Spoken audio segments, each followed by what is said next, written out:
Bonjour tout le monde.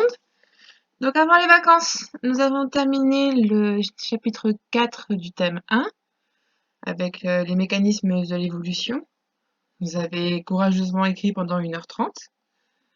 Aujourd'hui, on va commencer le nouveau thème, donc le thème 3 qui portera sur le corps humain et la santé. On va aborder 2 ou 3 chapitres dans ce thème. Le premier chapitre va parler du sexe génétique à l'adulte sexué. On va voir dans une première activité comment est-ce que les appareils sexuels vont se mettre en place chez un individu, donc depuis la fécondation jusqu'à sa puberté, dans un premier temps. Et après, on verra à la puberté comment ces appareils reproducteurs deviennent fonctionnels.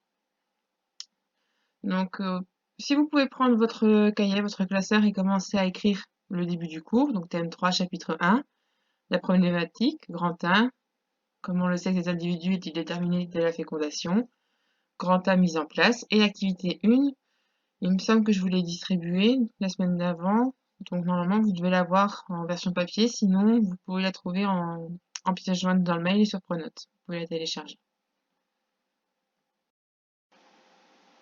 Alors l'activité 1, elle est pas ramassée, elle n'est pas notée. Vous la faites simplement à la suite du cours, sur votre cahier. Vous avez le droit de travailler seul ou en binôme, il n'y a pas de souci là-dessus, et on la corrigera la prochaine fois qu'on se verra. Il y a 4 questions à faire en tout.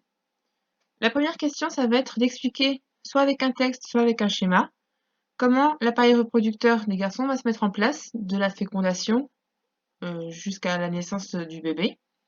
Donc chez un garçon, on est censé avoir les chromosomes X, Y.